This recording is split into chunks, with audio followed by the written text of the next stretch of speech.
very good morning class. Hope so you all are doing very well. Students, today I am delivering the lecture on commercial banks and functions of commercial bank. What is a commercial bank? Commercial bank कि commercial banks आपके कि आपने किस related कुछ भी deposit है या आपको निकलवाना है, किस रिलेटेड आपने कोई भी काम करना है.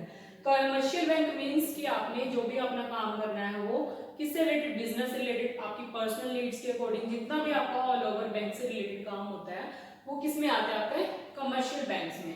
तो अब इसके आज हम फंक्शंस करेंगे. मैंने बैंक का आपको बता दिया था कि what is a bank.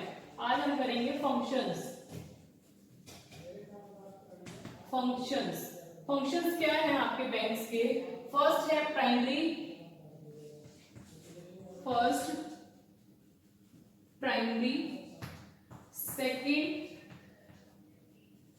Secondary and third is electronic banking service. Electronic banking services. तो ये थ्री टाइप्स के फंक्शन है. प्राइमरी बैंकिंग कमर्शियल बैंक कौन से होते हैं, सेकेंडरी कमर्शियल बैंक्स कौन से होते हैं आपके, इलेक्ट्रॉनिक जो कमर्शियल बैंक्स हैं बैंकिंग सर्विसेज है वो आपकी कौन कौन सी होती है. फर्स्ट है प्राइमरी फंक्शन. प्राइमरी फंक्शन में आपका क्या रहता है, प्राइमरी फंक्शन का बता रही हूं मैं. फर्स्ट आपका है एक्सेप्टिंग डिपॉजिट. आपका मेन हेड पॉइंट रहेगा कि जो एक्सेप्टिंग डिपॉजिट, किस तरह के जो डिपॉजिट हैं वो एक्सेप्ट किए जाते हैं. उसमें क्या रहता है FD. FD means fix deposit, कि आपको कोई भी अमाउंट डिपॉजिट करवानी है वो फिक्स होनी चाहिए. मीन्स कि जो आपका टाइम पीरियड है, सपोज करो कि आपने कोई भी पैसा जब डिपॉजिट करवाया है वो एक फिक्स डिपॉजिट करवाया. कैसे कि आपकी लिमिट है कि 5 इयर्स की. आपने 5 इयर्स के अंडर ही वो एक जो प्रोसेस चलती है, आप एक 5 इयर्स के अंडर उस पैसे को निकाल नहीं सकते हो.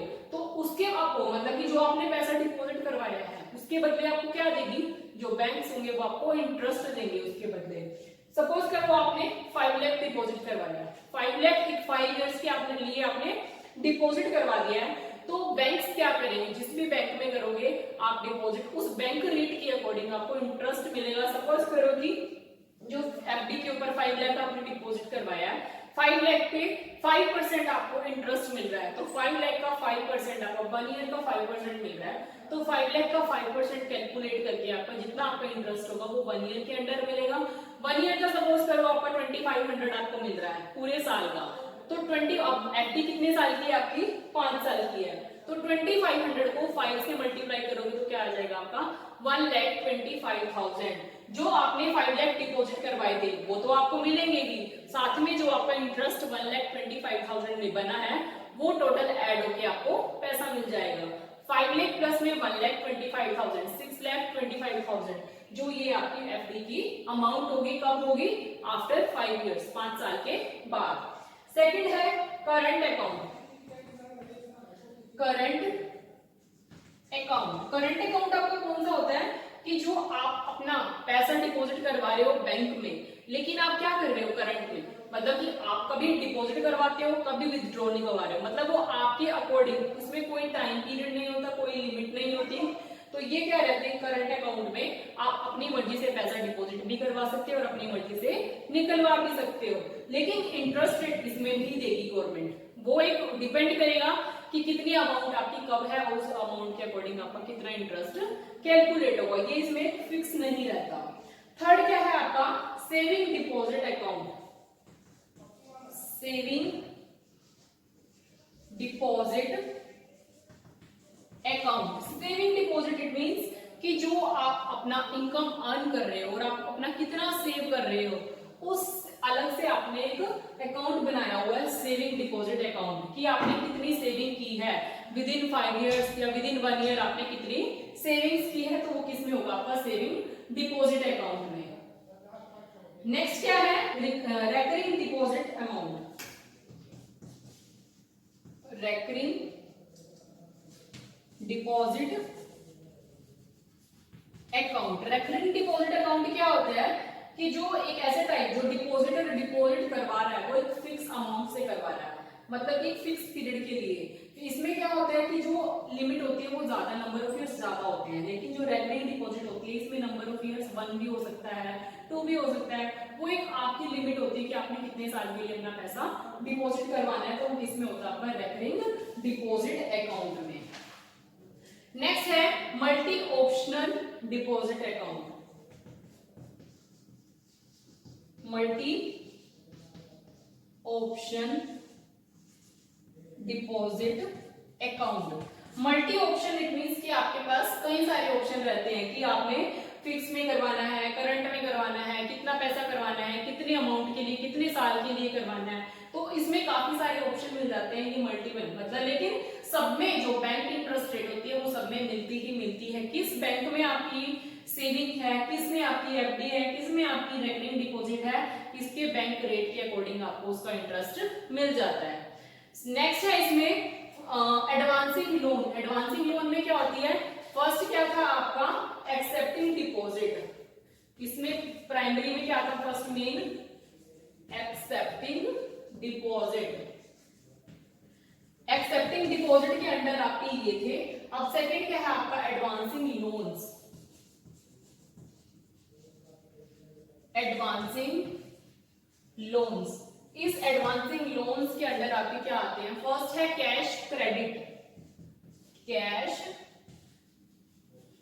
क्रेडिट एडवांसिंग लोन्स में क्या है, आपको एक मतलब कि बेनिफिशियल है आपके लिए कैश क्रेडिट। कैश क्रेडिट में क्या, सपोज करो कि आप कहीं मार्केट में सामान लेने जा रहे हो और आपके पास पैसे कम पड़ जाते हैं। सपोज करो आपके पास टोटल 10,000 रुपीज है और आप सामान ले लेते हो 12,000 का। अगर आपका क्रेडिट कार्ड बना हुआ है तो आप क्या कर सकते हो, उस क्रेडिट कार्ड को स्वाइप करके आप अपना कैश वहां से दे सकते हो। तो फिर ये क्या है, अब ये नहीं है कि 10,000 तो आपने अपनी तरफ से दे दिए, जो 2,000 रुपीज आपने यहाँ से लिए हैं कैश क्रेडिट मतलब एक क्रेडिट अकाउंट से लिए हैं आपने, तो वो पैसा एक टाइम लिमिट होती है, विद इन टाइम लिमिट आपको पे करना पड़ता है, अदरवाइज आपको उसका फाइन पे करना पड़ता है। सेकंड क्या रहता है आपका ओवरड्राफ्ट। ओवरड्राफ्ट क्या है, ओवरड्राफ्ट जो कस्टमर है मतलब कि एक मेंटेन करता है, किसको, करंट अकाउंट को मेंटेन करता है। ओवरड्राफ्ट में क्या है कि एक इंडिविजुअल है, उसके अकाउंट में कितना, अकाउंट में 10,000 रुपीज पड़े हैं और 12,000 मतलब कि ओवरड्राफ्ट में, कैश क्रेडिट में मतलब कि आप सेल कर सकते हो उधार पे। ओवरड्राफ्ट में क्या है, जो यहाँ पे आपके 2,000 रुपीज आपने कैश क्रेडिट किए थे वो आपको एक्स्ट्रा मिल गए यहाँ से। ओवरड्राफ्ट इट मींस कि आपको एक परफॉर्मा फिल करना पड़ेगा ओवरड्राफ्ट का, कि जो आपको पैसा एक्स्ट्रा एडवांस में मिल रहा है वो क्या होता है आपकी ओवरड्राफ्ट। थर्ड है डिमांड लोन। डिमांड लोन कि आपको लोन चाहिए, उसकी डिमांड क्या है, कितनी अमाउंट में आपको चाहिए, मतलब कि किस चीज के लिए चाहिए। जो एफडीआर होती है, ये लोन किसको कौन प्रोवाइड करवाता है, बैंक्स प्रोवाइड करवाते हैं। किस चीज के लिए, एक सिक्योरिटी के लिए, एक फिक्स डिपॉजिट के लिए। तो ये गवर्नमेंट सिक्योरिटी होती है। अब डिमांड लोन में क्या है, जैसे लाइफ इंश्योरेंस पॉलिसी आ गई, और जैसे आपने कोई भी बिजनेस स्टार्ट किया हुआ है उसकी पॉलिसी करवा ली है, किसी व्हीकल की पॉलिसी करवा ली है, तो वो क्या होते हैं, डिमांड लोन होते हैं। कि आप इंश्योरेंस पॉलिसी करवा रहे हो, हेल्थ पॉलिसी करवा रहे हो, तो वो इसके अंदर आती है, डिमांड लोन के अंदर। क्यों आती है, क्योंकि जो भी आपका लॉस होगा आने वाले टाइम में वो कौन पे करेगा, गवर्नमेंट पे करेगी, जो आपने इंश्योरेंस करवाया हुआ है। नेक्स्ट है आपका टर्म लोन। फोर्थ है आपका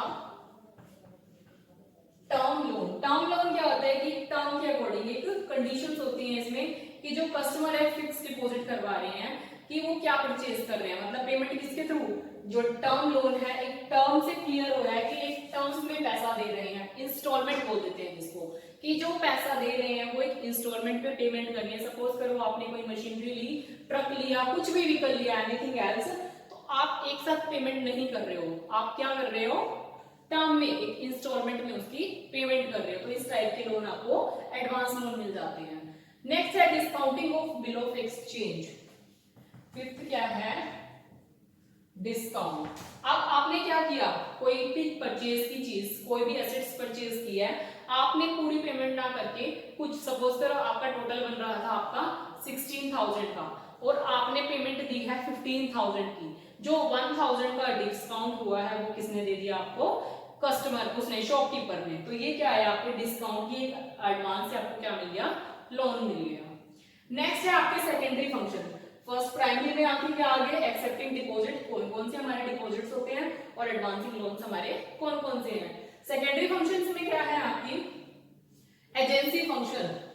सेकेंडरी में आपका क्या रहता है, main agency function. Agency function में क्या है आगे, collection and payment of various item, कि आपने कलेक्शन करना, मेन क्या बना देते हैं इसको, कलेक्शन ऑफ आइटम्स, आइटम्स की आपको कलेक्शन करना। इट मींस कि सेकेंडरी एजेंसी के फंक्शंस हैं कि आपको कितनी कलेक्शन करनी है, किस आइटम से रिलेटेड आपने क्या क्या करना है, कि अब आपको कितना टैक्स पे करना है, कितना आपको इंश्योरेंस देना है। तो ये सब किसमें आती है, आपकी कलेक्शन ऑफ आइटम्स में। सेकंड है आपका purchase and sales of security. Second है purchase and sales of securities, कि आप अपनी सिक्योरिटी को परचेज खरीद भी सकते हो और बेच भी सकते हो। तो बैंक क्या करता है, bank performs the functions of selling and purchasing security on behalf of its customer, customer के बिहाफ पे। कैसे, कि आपको कोई लोन लिया था आपने, आप उस चीज को, लोन किस बिहाफ पे मिलता है, आपको कोई ना कोई चीज रखनी पड़ती है गिरवी उसके बदले।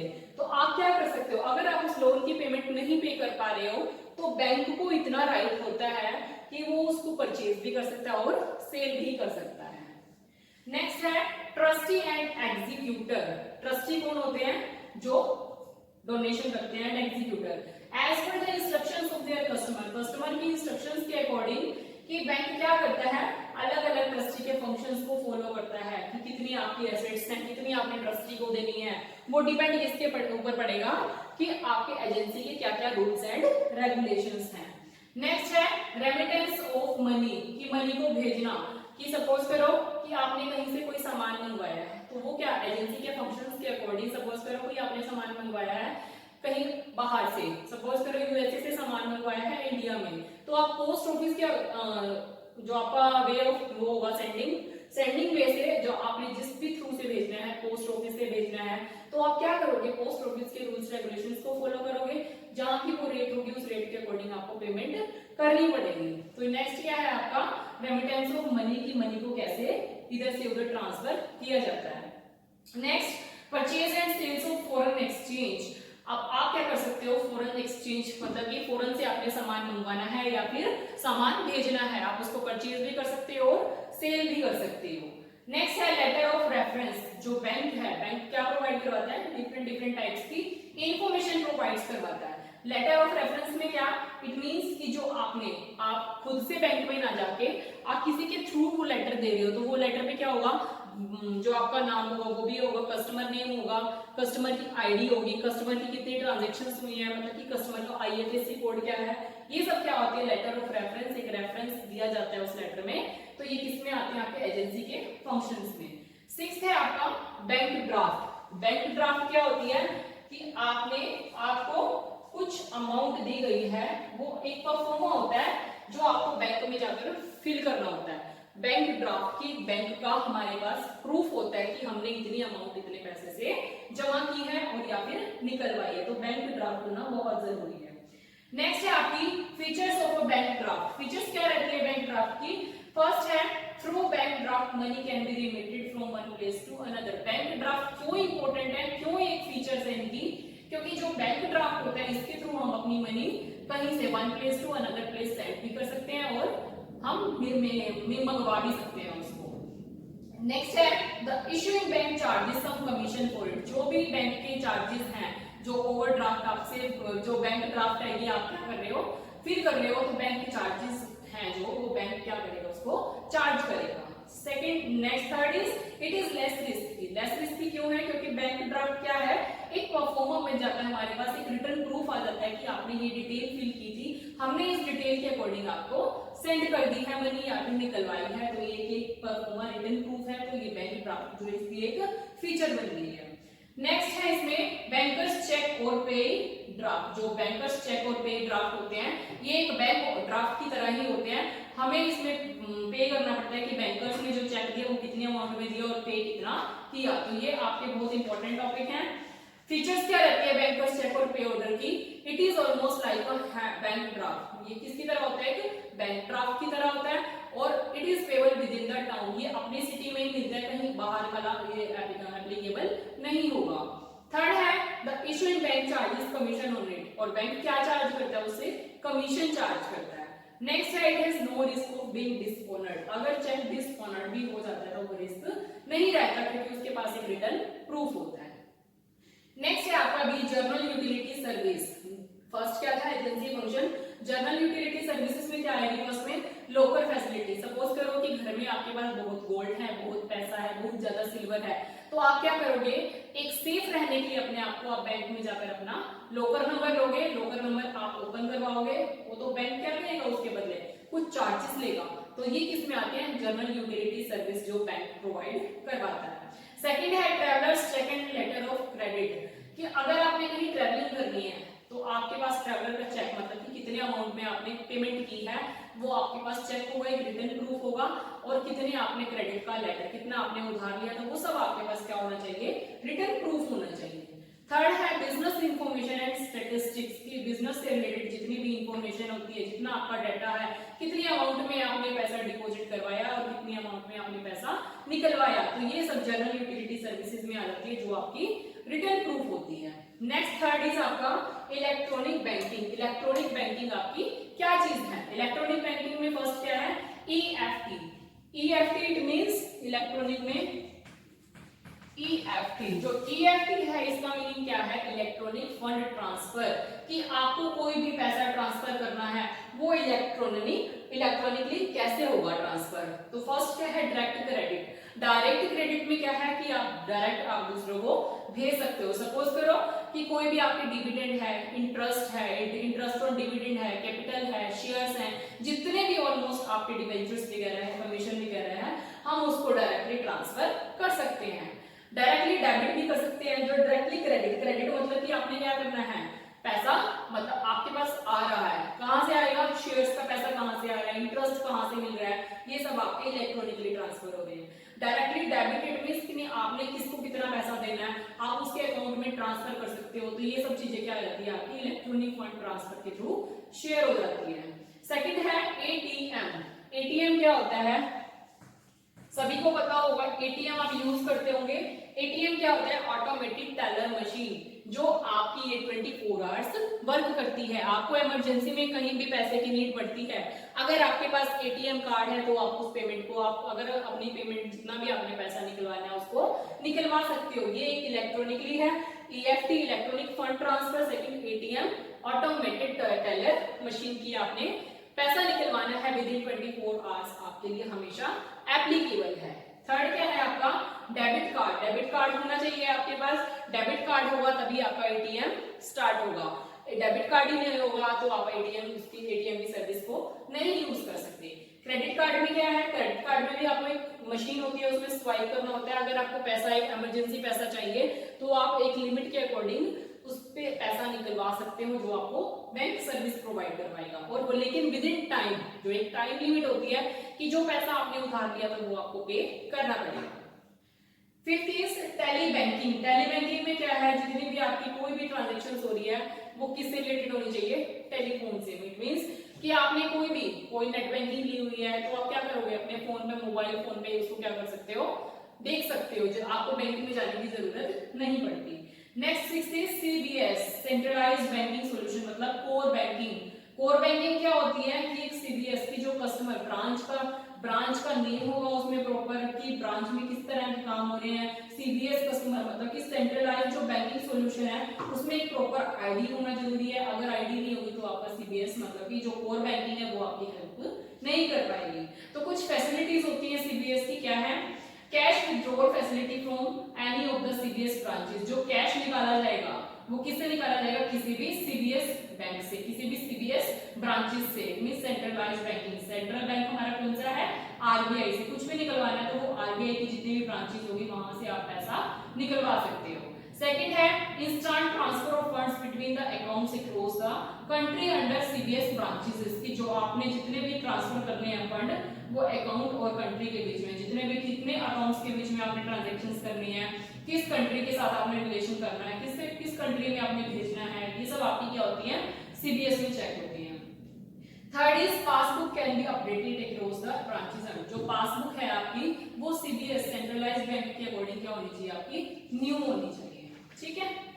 नेक्स्ट है आपकी एनईएफटी, मोस्ट इंपोर्टेंट है आपकी ये NEFT, national electronic fund transfer, NEFT. ये था ईएफटी इलेक्ट्रॉनिक फंड ट्रांसफर, ये है NEFT mean national electronic fund transfer, कि आपको कैसे आपको अपने शेयर्स को, जितने भी डिविडेंड्स भी कह रहे हैं, कैसे अपने फंड्स को ट्रांसफर करना है। तो अब इसमें एनईएफटी में क्या है कि आपको कुछ टाइम, इसमें ईएफटी में तो कोई टाइम पीरियड नहीं था, लेकिन जो एनईएफटी है, एनईएफटी में क्या होता है कि settlement take place 11 times a day during the weekdays, 9 to 7 मतलब 9 बजे से लेके 7 बजे तक आपकी टाइमिंग होती है। 5 times during Saturday 9 AM to, मतलब कि 5 बार आप अपनी ट्रांजैक्शंस कर सकते हो, और सैटरडे को आपकी टाइमिंग क्या रहती है इसमें 9 AM to 1, मतलब कि जो वीकडेज होते हैं Monday, Tuesday, Wednesday, Thursday, Friday, ये आपके जो 5 डेज हैं इसमें आपकी टाइमिंग रहती है 9 सुबह 9 बजे से लेके शाम के 7 बजे तक, और जो सैटरडे है उसमें आपकी टाइमिंग रहती है सुबह के 9 बजे से लेकर दिन के 1 बजे तक। तो ये कुछ रूल्स होते हैं इसमें एनईएफटी में। तो फीचर्स क्या रहती है, for being a part of NEFT fund transfer network a bank has to NEFT enable, it means जो नेशनल इलेक्ट्रॉनिक फंड हो रहे हैं वो ट्रांसफर हो रहे हैं, वो एक प्रॉपर वे, एक प्रोटोकॉल के अकॉर्डिंग ट्रांसफर हो रहे हैं। सेकंड है नॉट ओनली इंडिविजुअल, अब इसमें अमाउंट क्या होती है, देखो कुछ चार्जेस रहते हैं। अगर आपकी एनईएफटी में आपने फंड ट्रांसफर करने हैं, अगर आपके 1 लाख तक है तो चार्जेस क्या होगी, नॉट एक्सीडिंग ₹5 प्लस में सर्विस टैक्स, मतलब 5 लाख से ज्यादा अमाउंट नहीं कर सकते, और साथ में आपका क्या लगेगा, सर्विस टैक्स लगेगा। Above 1 lakh up to 2 lakh, अगर 1 लाख से लेके आपके 2 लाख तक है तो 15 लाख से ऊपर नहीं जानी चाहिए, और प्लस में सर्विस टैक्स। अगर अबव 2 लाख है, 2 लाख से अबव है तो नॉट एक्सीडिंग ₹25 लाख, अगर 25 लाख से ऊपर हो जाते तो प्लस में आपका क्या लगेगा, सर्विस टैक्स। तो ये आपकी एनईएफटी थी। नेक्स्ट है RTGS, RTGS means real time gross settlement. RTGS के भी कुछ रूल्स होते हैं, RTGS real time gross settlement, इसमें क्या रहता है कि एक रियल टाइम के अकॉर्डिंग कि ग्रॉस बेस, किस बेस पे आपको अपनी ट्रांजैक्शंस करनी है, कैसे। अब आरटीजीएस सर्विस का टाइम क्या है 9 AM टू, जो वीकडेज होते हैं आपके मंडे टू फ्राइडे, उसमें टाइम रहता है आपका सुबह के 9 बजे से लेके शाम के 4:30 बजे तक, और जो आपका सैटरडे होता है आरबीआई की गाइडलाइन है, आरबीआई की गाइडलाइन के अकॉर्डिंग आपका टाइम क्या है सैटरडे को सुबह के 9 बजे से लेके दोपहर के 1:30 बजे तक, ठीक है। तो कुछ जो आपकी अमाउंट की ट्रांजैक्शंस रहती है आरटीजीएस में, वो एक 2 लाख की अमाउंट है, अदरवाइज अगर 2 लाख से एक्सीड करती है तो साथ में आपका सर्विस टैक्स भी लगता है। तो ये आपकी एनईएफटी थी, आरटीजीएस थी। Hope so you will understand about this topics. If you have any problems regarding this topic please concern me on WhatsApp. Thank you students, good luck.